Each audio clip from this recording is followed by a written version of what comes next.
young boy from Minnesota was playing outside one winter afternoon after a fresh snowfall. But when his parents came to check on him, he had simply disappeared. No signs of a struggle, no clues, just gone. For 8 long years, the case went cold. Then one morning, his father looked under the neighbor's dog kennel, and what he found made his blood run cold. Maple Hollow, tucked away in northern Minnesota, was the kind of place where people left their doors unlocked and neighbors helped shovel each other's driveways. A small, peaceful town of barely 2,000 people, where everyone knew everyone. It was the kind of community where nothing truly awful ever seemed to happen. That changed the day Joshua Coulter went missing. He was just 5, a red-haired boy with an infectious laugh and a love for playing outside. That morning, with snow blanketing the backyard, Joshua had begged to go out and play. His parents, Ethan and Claire, had let him, just like they'd done 100 times before. Their house sat on the edge of a small wooded area, where neighborhood kids often wandered and built forts. Ethan had told Joshua he'd check on him in 20 minutes. But when he stepped outside, the yard was empty. The hours that followed were chaos. Search teams combed the woods. Police canvassed the neighborhood. Divers even broke through the ice of a frozen lake nearby. The entire town joined in, but days became weeks. Weeks turned into months, and eventually the search was called off, officially at least. Inside the Coulter home, the search never stopped. 8 years later, Ethan was still at the dining table every morning, sifting through police reports, trying to spot something, anything they might have missed.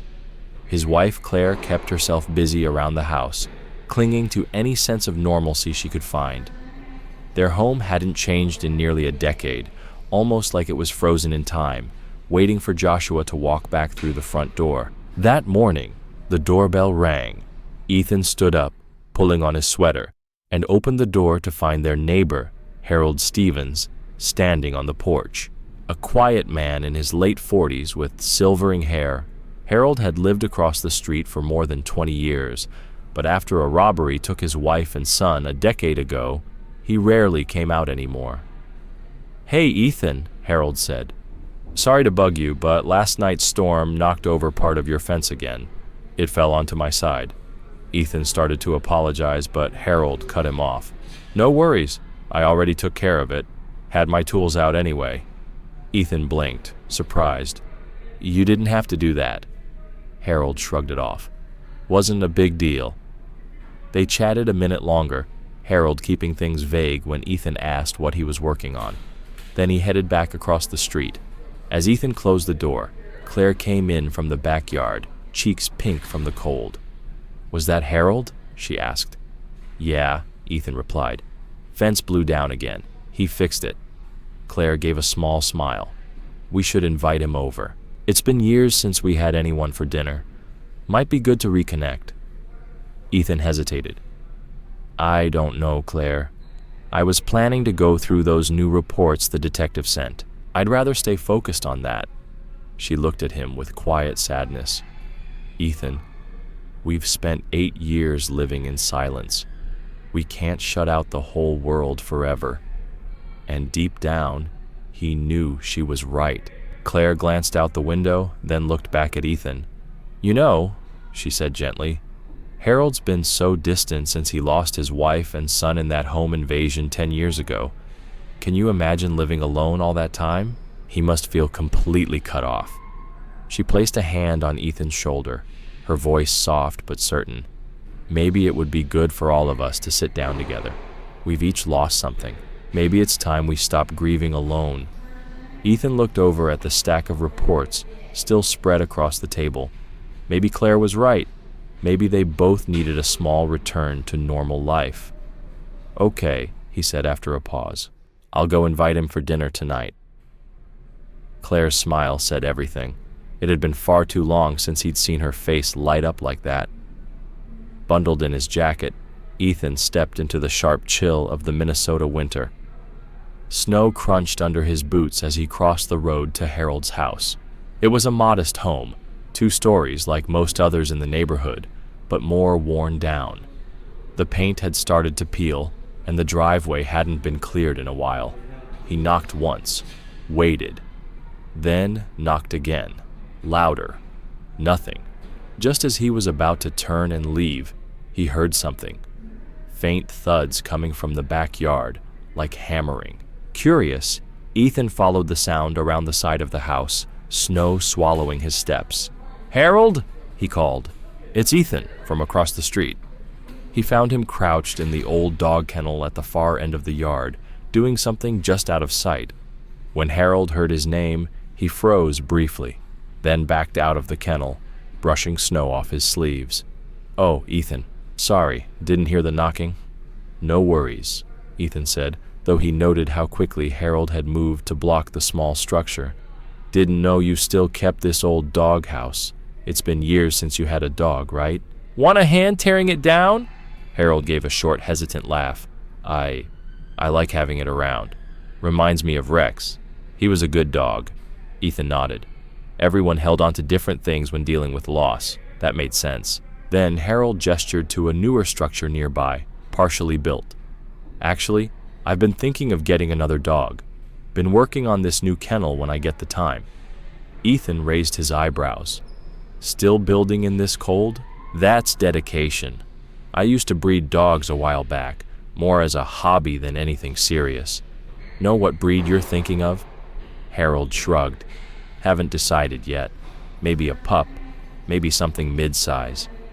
"Well, funny timing," Ethan said. "Claire and I were just about to invite you to dinner tonight, but if you want, I can help you finish this first. Then we can swing by a breeder I know in town." Harold paused, thinking, then nodded slowly. "Yeah, I'd like that. Shouldn't take more than a few hours. And dinner sounds nice. Thanks."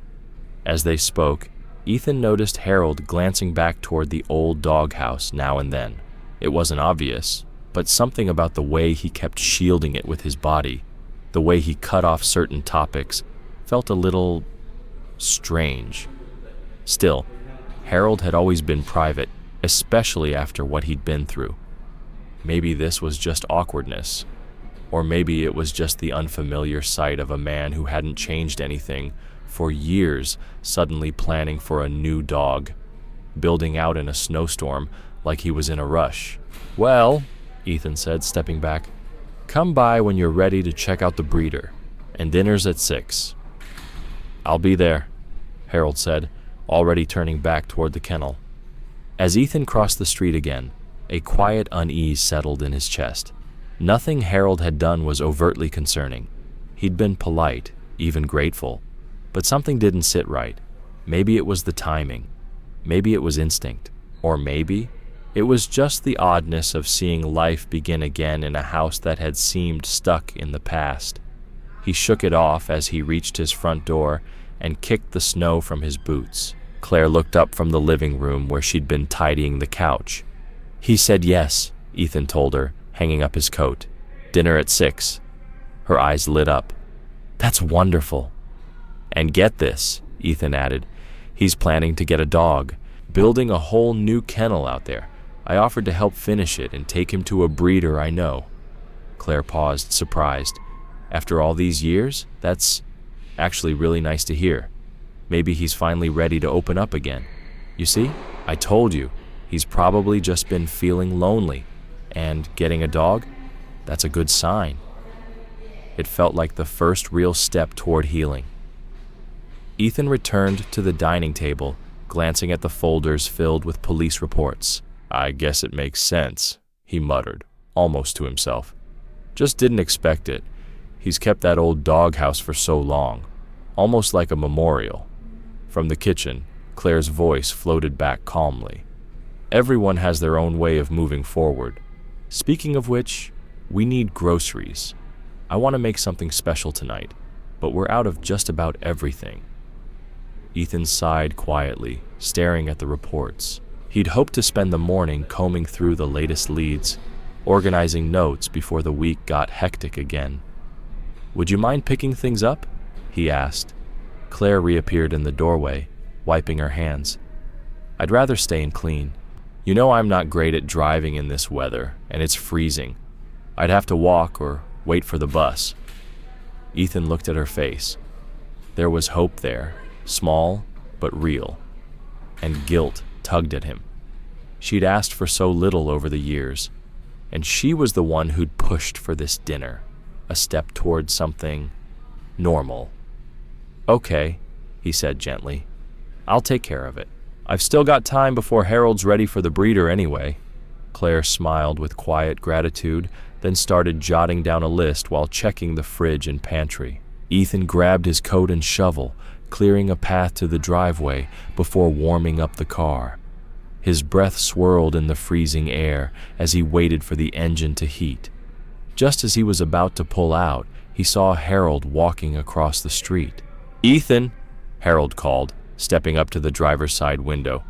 Ethan rolled it down. "Hey, all finished with the doghouse?" Harold shook his head. "Actually, I just remembered I've got plans with some friends this morning. I'll have to skip the breeder trip, but I'll still come by for dinner." Ethan blinked in mild surprise. "Sure, no problem. See you at 6. He watched Harold walk back to his house, that strange feeling creeping back in. Harold had plans with friends? That didn't sound like the Harold he knew, but then again, they hadn't been especially close since their personal tragedies had pulled both families inward. At the store, Ethan methodically went through Claire's list, tossing in a few extras she hadn't written but usually appreciated. The supermarket was nearly empty. Most people were likely staying in, trying to avoid the worsening weather. Gray clouds were already rolling in when Ethan returned to the parking lot, promising snow sooner than expected. As he pulled out, a familiar car passed by on the main road, Harold's blue sedan. Ethan did a double take. The windows were clear, and Harold was driving alone. Not only that, but he wasn't headed toward any residential areas. He was going in the opposite direction. Out of curiosity more than suspicion, Ethan stayed on the same road, keeping a reasonable distance. A few minutes later, Harold's car turned into the parking lot of Northwoods Kennels, the very breeder Ethan had suggested earlier. Ethan slowed as he passed, confusion setting in. Harold had just told him he had plans with friends, so why was he here, alone? He briefly considered pulling into the lot himself, but stopped. What would he even say? Harold didn't owe him an explanation. Maybe he just preferred to do it alone. Maybe he didn't want the pressure of someone else tagging along. It wasn't a crime to change your mind. Still, something about it felt off. Back at home, light snow was starting to fall again. Ethan quickly carried the bags inside, shaking off the cold as he stepped through the door. Claire was in the kitchen, setting the table and prepping ingredients.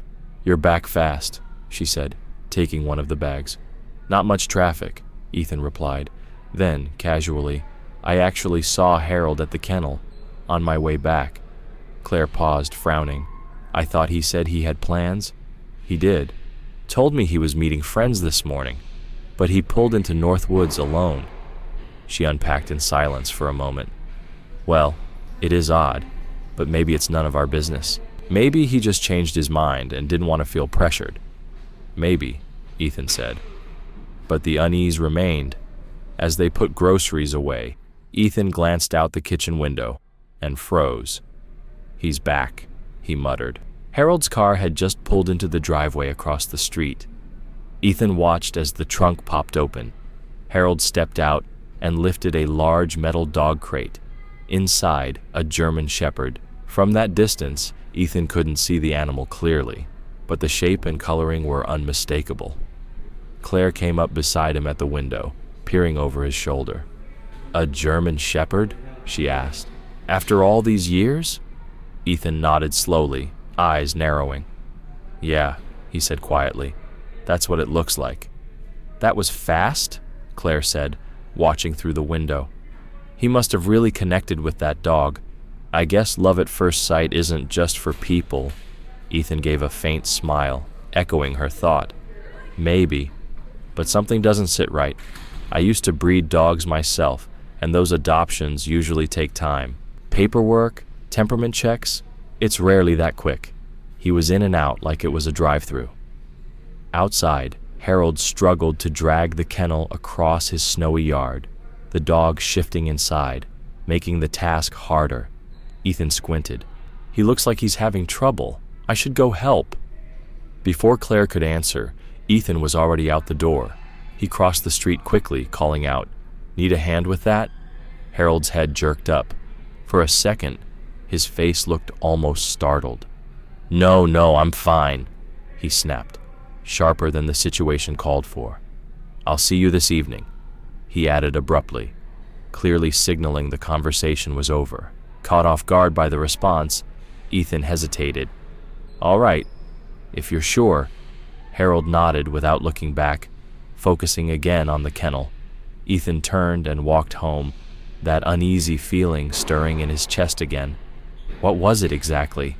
Harold had always kept to himself, especially after what happened to his family. Maybe he was just overwhelmed. But something about his tone didn't feel right. Back inside, Claire looked up from the kitchen. He didn't want help? Ethan shook his head, said he's fine. She went back to prepping dinner. Some people don't like accepting help. Makes them feel exposed. "Yeah," Ethan muttered. "Maybe." Outside, snow fell in soft waves, covering Maple Hollow in another layer of silence.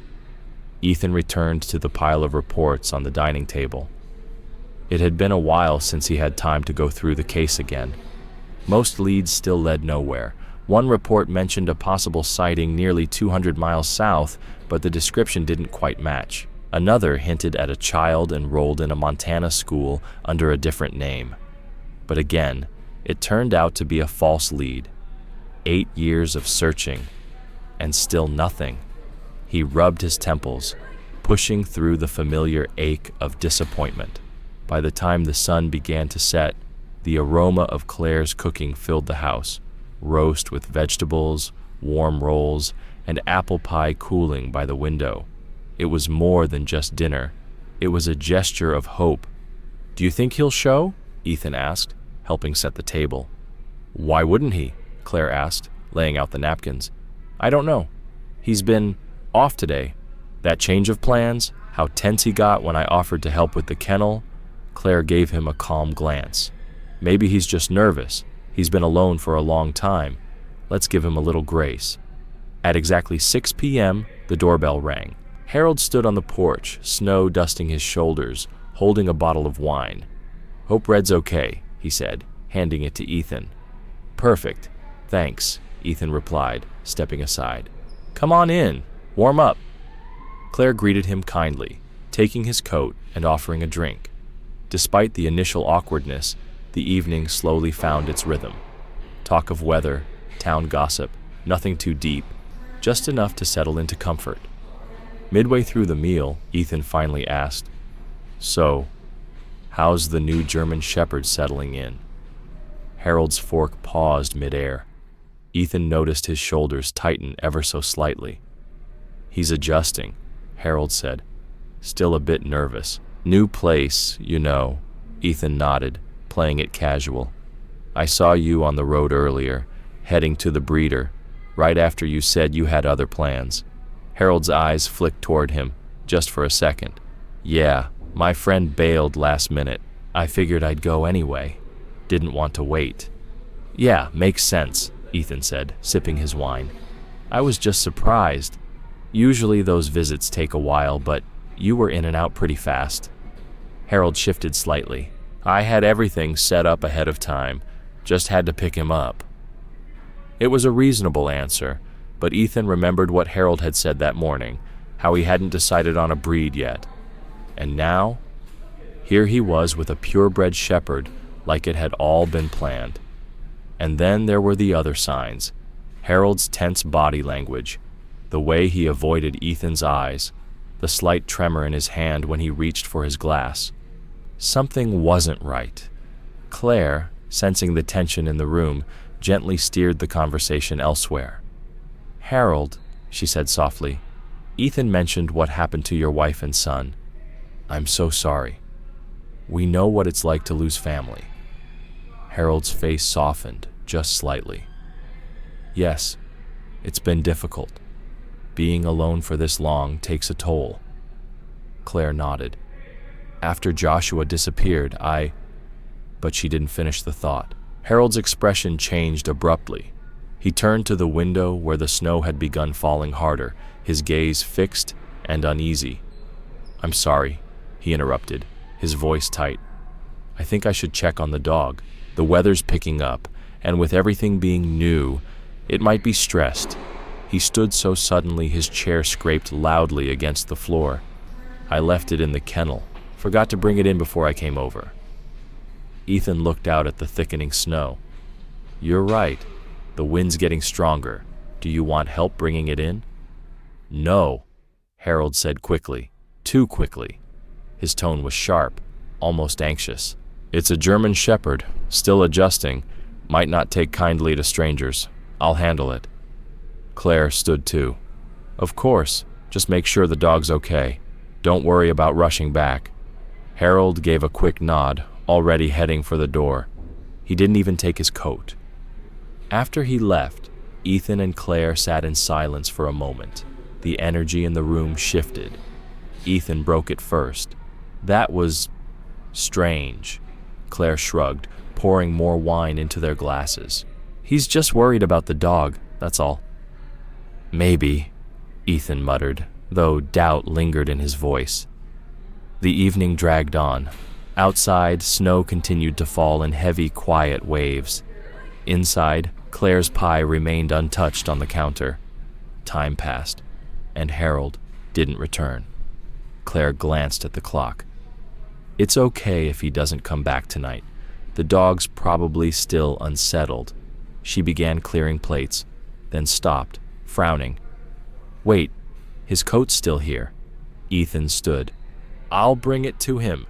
Claire nodded, and Ethan grabbed both their coats, stepping once more into the snowy dark. The wind bit at his face, snowflakes swirling under the streetlights like white sparks. As he crossed the street, Harold's house looked quiet. Too quiet. The porch was dark, but a dim glow was visible from the rear, likely the kitchen. He knocked on the front door, Harold's coat folded over his arm, waited. No answer. Knocked again. Still nothing. He checked his watch. Over 30 minutes had passed. Bringing a dog inside shouldn't take that long, especially not in this weather. Then he heard it, a bark, sharp and insistent, coming from the backyard. "Harold?" Ethan called, moving carefully toward the side gate. "It's Ethan. I brought your coat." The backyard was dimly lit by the spill of light from the kitchen window. Ethan spotted the German Shepherd still outside, pacing restlessly in the cold. It was chained up, pulling against the leash, circling the small wooden kennel. Harold had said he was bringing the dog inside, but here it was, still out in the cold. And the new kennel, still unfinished, just as it had been that morning. Another inconsistency. Ethan scanned the yard, no sign of Harold. "Harold?" he called again, louder this time. Still no response. Peering through the kitchen window, he saw no movement inside. The car was still parked in the driveway, and without a coat, Harold wasn't likely to have gone anywhere on foot. Ethan pulled out his phone, called. It rang, then went to voicemail. That feeling in his gut returned, stronger now. Then the barking changed. At first, Ethan thought the dog was reacting to him, but the shepherd wasn't barking at him. It was focused on something else. The small doghouse. Barking, then whining, then circling, tail low, ears back. Something was wrong. Ethan approached slowly, keeping a safe distance. The dog's body language was anxious, but not aggressive. That's when he saw it. A wooden panel set into the base of the doghouse, slightly raised, like a trap door. A metal handle glinted faintly in the snow, and resting on top, an old padlock, hanging open. Heart pounding, Ethan crouched low, calming the dog with a steady voice, instinctively using the same techniques from his old breeding days. The German Shepherd, though clearly distressed, let him approach. Ethan unclipped the chain from its collar and fastened it to a pole a few feet away, far enough to give him room. Then, cautiously, he turned back to the doghouse and reached for the handle. With the dog now secured at a safe distance, Ethan knelt beside the small structure and looked more closely. What he first assumed was just a wooden floor turned out to be something else entirely. A cleverly disguised trap door. The latch, the metal handle, it all looked strangely familiar, like the hatches he'd seen in old documentaries about Cold War bunkers. A chill ran through him, and it had nothing to do with the snow. Why would Harold build something like this beneath a doghouse? And why had he been so evasive all day? Ethan stood, uneasy. His instincts were screaming. He fumbled for his phone and called home. "Claire," he said as soon as she picked up. His voice was tense. "There's something in Harold's backyard. A trap door, like an underground bunker beneath the doghouse." "A bunker?" Claire echoed, confused. "What do you mean?" "I mean there's a literal hatch under the floor. The dog's still outside, chained. Harold's nowhere in sight. He's not answering his phone, and his car's still here." There was a pause. "Do you think maybe he fell in, or got stuck?" "I don't know," Ethan said, glancing again at the heavy trapdoor. "The lock's open. Someone could be down there. But why hide the entrance like this? It doesn't add up." "Ethan, this could be serious," Claire warned. "Call the police, please. Just say it's a welfare check. You don't have to accuse him of anything." Ethan nodded even though she couldn't see him. "Okay, but only if it comes to that. I'll head back now." "Promise me you won't go down there," she said firmly. "Wait for help." "I promise," he replied. But just as he hung up, a sound broke the stillness. Metal creaked. It was faint at first, like footsteps. Someone, or something, was climbing up a ladder. Ethan froze. The trap door scraped open. The padlock rolled off and hit the snow with a dull thud, and then Harold appeared, crawling out of the bunker, his movements awkward, breath visible in the cold. When he looked up and saw Ethan standing there, his expression shifted from shock to something much darker. "Ethan," he said, his voice tight, "what are you doing here?" Ethan held out the coat. "You left this at our house. When you didn't come back, I got worried. I knocked, called. Nothing. The dog's still outside." Harold took the coat slowly, tension in every movement. "Right. The dog, it's still not warming up to me." "I'm not sure I should bring it in yet." Ethan's eyes flicked to the open trap door. "What's down there, Harold?" Harold stiffened. "Nothing that concerns you." "I wasn't snooping," Ethan said evenly. "I heard the dog barking. I thought something was wrong. Your car's here, you weren't answering, and now you're climbing out of a hole in the ground. What am I supposed to think?" Harold's eyes narrowed. "You moved my dog. It was panicking, barking at that trap door. I moved it to calm it down." A long pause. Then Ethan said quietly, "You've been lying to me all day. About the breeder, about the doghouse, even about your plans. What's really going on, Harold?" The wind whistled through the trees, and for a long moment, Harold didn't say a word. His eyes flicked toward the German shepherd, his jaw clenched. And then, he lunged. Ethan barely had time to react before Harold shoved him backward, grabbing the front of his jacket with surprising force. They fell into the snow, grappling in the cold. Harold's face twisted in fury. "You should have stayed out of this," he hissed, landing a punch that knocked the breath out of Ethan. But Ethan was no stranger to hard days. Despite years of grief, his body still held strength. He blocked Harold's next swing and shoved him off. "What's in that bunker, Harold?" he shouted, backing away. No answer. Instead, Harold charged again, this time ramming his knee into Ethan's gut. Ethan stumbled, gasping. Then came the shove, hard and precise, toward the open trap door. "Get in," Harold said, his voice suddenly cold. Measured. "Go down the ladder." Ethan coughed, straightened. "You can't be serious." But Harold didn't flinch. From behind his back, he pulled out a handgun and smiled. "You either climb down yourself," he said, eyes locked on Ethan's, "or I throw your body in after." "Down," Harold repeated coldly. "Your choice." The sight of the gun made Ethan's pulse spike, but he didn't break. "The police are already on their way," he said calmly, voice tight. "Claire called them when I couldn't find you. You pull that trigger, every neighbor in Maple Hollow will hear it." For a moment, Harold's eyes flashed, frustration, then hesitation, but instead of firing, he stepped forward and struck Ethan hard across the face with the gun. Ethan staggered back, blood trickling from a fresh cut above his brow, as Harold shoved him toward the open trap door, trying to force him to crawl inside. But Ethan fought back. He grabbed Harold's wrist, twisting hard until the gun slipped free. With a desperate kick, he sent the weapon sliding across the wooden floor, straight into the darkness of the open bunker. Harold roared and lunged, but Ethan was ready. He stepped aside, using Harold's momentum against him, and slammed him into the side of the doghouse. Then came the sound that changed everything, the wail of sirens cutting through the night. Harold froze, panic overtaking fury. Police lights flooded the snowy yard in flashes of red and blue. 2 cruisers skidded to a stop in front of the house, officers emerging with hands on their holsters. "Police!" one of them shouted. "Hands where we can see them." Both men raised their arms. Ethan's were trembling. Harold's were shaking for a different reason. The officers moved in quickly. One separated Harold, cuffing him as the other turned to Ethan. "What happened here?"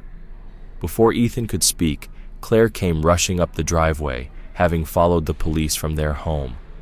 "Ethan," she cried, "are you okay?" "I'm fine," he said, though the blood on his face told another story. Ethan wasted no time explaining Harold's erratic behavior, the hidden bunker, the attack, the gun. "He pulled it on me. I disarmed him, but the gun fell into the bunker." The officers turned to Harold, who said nothing. "Sir," one officer asked, "did you threaten this man with a weapon?" Harold remained silent. "We'll sort it out downtown," the officer said, reading him his rights as handcuffs clicked around his wrists. "You have the right to remain silent. Anything you say." More lights arrived, another patrol car, then an ambulance. Paramedics surrounded Ethan, checking his injuries. Officers began securing the area. One officer approached the open trap door, flashlight in hand. "There's definitely a room under here," he said. "Metal stairs. Looks like some kind of underground shelter." But before anyone could respond, a sound echoed from within. Footsteps. Everyone froze. The officers raised their weapons, aiming toward the trap door. Claire grabbed Ethan's arm, gasping. The metal clanging grew louder, closer, until finally a figure emerged from the shadows. It was a boy, maybe 13, thin, pale, red hair tangled and long, eyes wide as they caught the beam of the flashlight. His hands trembled, and in them was Harold's gun. The officers immediately shouted commands, telling him to drop the weapon, but the boy looked terrified, spinning to face the strangers surrounding him. "Dad!" he called, voice breaking as he spotted Harold. "I'll protect you. I won't let them take our home." He raised the gun with unsteady hands, pointing it toward the officers. "I'm ready, just like you taught me. I am a soldier." The police hesitated, clearly unsure how to de-escalate a frightened child holding a loaded weapon. "Son, listen to me," one officer said gently. "You're safe, but you need to put the gun down, okay?" "I know how to use it," the boy insisted, voice cracking. "Dad said the country's under attack. You're here to take him. You're the enemy." Ethan watched in stunned silence. The boy's face, even in fear, held something achingly familiar. The hair, the eyes, the way he clenched his jaw. No, it couldn't be, but Joshua. The name left Ethan's lips in a whisper, barely audible over the wind and the tension in the air. The boy turned, confused. Their eyes met. Ethan stepped forward slowly, ignoring the paramedic tugging at his arm. Joshua, what did you just say? We're not in a war, Ethan said quietly, his voice barely steady. And Harold, he's not your father. The boy's grip on the weapon trembled as Ethan took a cautious step forward. You have a real family. Your mother and I, we've never stopped looking for you. The boy's expression flickered, caught between defiance and doubt. That's not true, he whispered, his voice cracking. You just want to hurt us. Dad said, he said my mom was killed, shot by soldiers. No, Claire said suddenly, stepping forward through tears. Her hand shook as she reached for her phone and turned the screen toward him. Her wallpaper hadn't changed in 8 years. A photo of a 5-year-old boy with red hair and a beaming smile. This is you, she said, her voice thick with emotion. You were taken from us. We never stopped looking. We missed you every single day, Joshua. The boy stared at the image, the light from the screen illuminating his pale face. His eyes filled with confusion as he looked from the phone to Claire, then to Harold, searching for some sign, some answer. But Harold refused to meet his gaze, staring coldly at the ground. One of the officers, sensing the moment, quietly stepped in and gently took the gun from the boy's unresisting hands, quickly securing it. Joshua didn't fight. He just kept staring at the photo, his identity unraveling before him. There's no war, is there? He asked, his voice barely audible. Claire stepped closer, nodding through her tears. No, sweetheart, there never was. Harold isn't your father. He only pretended. But we are. We always have been. Her hand reached for his. He flinched slightly but didn't pull away. The contact, gentle and familiar, seemed to stir something deep within him, something long buried. Paramedics moved in with a blanket, wrapping it gently around his small frame. They began guiding him toward the ambulance. Claire followed, never more than a step behind. She wasn't letting go again. Ethan stood back, overwhelmed. Joy, disbelief, relief. It all hit him at once. One of the officers approached. Sir, we'll need to get your injuries looked at and ask some questions, but let's get you cleaned up first. Ethan nodded, eyes still fixed on the ambulance, where the son he'd thought lost forever now sat, bundled in warmth, answering gentle questions from the medics and officers. Inside the vehicle, Joshua was quiet. His expression was dazed, but calmer now. Claire sat beside him, not touching, just close enough, waiting. How are you feeling? Ethan asked, stepping in carefully. Joshua shrugged, still processing. I don't know. Everything's different. Not what Harold said. A female detective, Martinez, a kind-faced woman, sat nearby with a notepad. Joshua, I know this is a lot, but can you tell us what it was like with Harold? Did he ever hurt you? Joshua shook his head.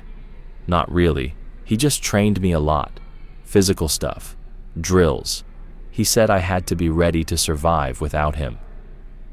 Did he teach you to use the gun? Martinez asked gently. Joshua nodded.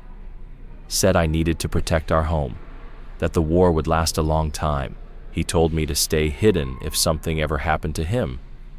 The detective glanced at the others, then leaned forward. Joshua, do you know what year it is? The boy hesitated. Harold said time didn't matter, that it was different during war. He said it was still 2007. Martinez's voice softened. It's 2015. You've been missing for 8 years. Joshua blinked, visibly shaken. Do you remember anything before living in the bunker? She asked. He frowned, trying to remember. I don't know, I've always been there. He said it was too dangerous to leave, that he went out for supplies. Sometimes he said he helped other people hide too, but I never saw them. He looked out the open door of the ambulance at the quiet, snowy street. There's no war, he repeated slowly. There's really no war. Ethan sat beside him, nodding. No war, no danger. You're safe now, son. Across the yard, in the back of a police cruiser, Harold watched them. His face was unreadable. Another officer approached Detective Martinez with a report. "We just finished a sweep of the bunker. It's like a survival shelter, fully stocked. Food, water, medical kits, power, air filtration, everything. Even a few suppressed firearms, just like the kid mentioned." Martinez let out a quiet breath. He was planning to stay down there for a long time. She looked back at Joshua. "Did Harold ever let you go outside?" Joshua shook his head. "Never. He said it was too dangerous. That if I went out, I'd be captured. He was the only one who ever left." Ethan's mind reeled at the weight of it all. His son, just steps away for 8 years, hidden, lied to, trained for a war that didn't exist. But now, he was finally home. For 8 long years, Harold had kept Joshua hidden, feeding him a lie so deep, so detailed, that it became the boy's entire world. He'd convinced him there was a war, that the outside was dangerous, that no one could be trusted, all to keep him afraid, all to keep him near. "The dog," Ethan said suddenly, the realization hitting him. He got the German Shepherd to guard the entrance, and that new doghouse he was building. It was never about the dog. It was to hide the trapdoor better. Detective Martinez nodded. "That's our working theory, too." As Joshua got older and more curious, Harold needed more ways to keep him confined. The dog was meant to be another layer of control. As they spoke, crime scene tape went up around Harold's yard. A forensic team began examining the house and bunker. Flashlights swept through snow. Neighbors stood nearby, bundled in coats, whispering.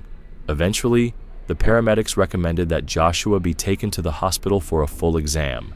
Years without sunlight and proper nutrition could have lasting effects. "Can we go with him?" Claire asked, her voice cracking. "Of course," one of the medics said. Inside the ambulance, Claire and Ethan sat quietly beside their son. They didn't try to force closeness. He needed space, but they stayed near, ready when he was. At the hospital, as doctors began their assessments, Detective Martinez joined them. "Harold isn't saying much," she said quietly. "But based on what Joshua's told us and what we've found, we're fairly certain he took your son the day he vanished. He already had the bunker on his property. He built the kennel over it, maybe as part of a plan, or maybe out of delusion." Ethan nodded slowly. His wife and son were killed during a break-in 10 years ago. He was never the same after that. Martinez exhaled. Grief can warp people, but this went far beyond. Claire wiped her face. 8 years of lies. Our son doesn't even know what the real world is. "He'll need help," the detective agreed. "But kids are resilient. With the right support, there's a path forward." Dr. Patel, the pediatrician, came out holding a clipboard. Physically, he's malnourished, and there are signs of vitamin D deficiency. No surprise, given how long he's been underground. His muscle tone is below average, but thankfully, there's no indication of physical abuse. He's been fed and kept relatively clean.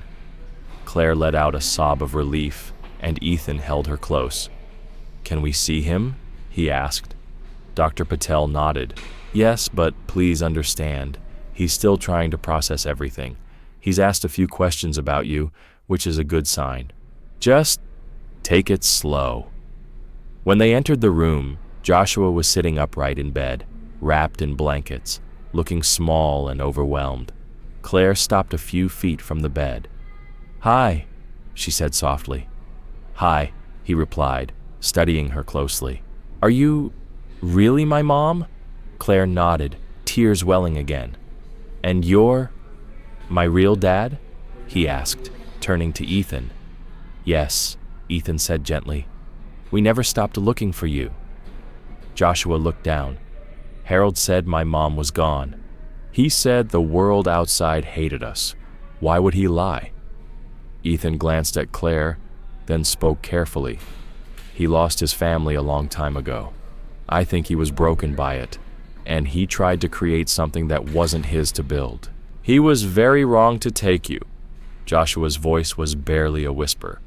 Am I going to live with you now? If that's what you want, Claire said quickly. Your room's still there. We didn't change it, but we'll go at your pace, one day at a time. Joshua looked at them, uncertain. I don't really remember you, he admitted. But when I saw your picture, something felt, I don't know. It's okay, Ethan said. We've got time, as much as you need. In the days that followed, news of Joshua's discovery spread fast. Reporters flooded the town, eager for interviews. But Ethan and Claire declined them all. Their only focus now was helping their son rediscover the world. They brought photo albums to the hospital, shared stories, let him see pieces of his life from before. Meanwhile, Harold was officially charged with kidnapping, false imprisonment, assault, and weapons violations. Inside the bunker, investigators found journals, hundreds of pages revealing Harold's fractured mind. His grief had morphed into delusion, and eventually, obsession. In his mind, he hadn't stolen a child. He'd rebuilt a family.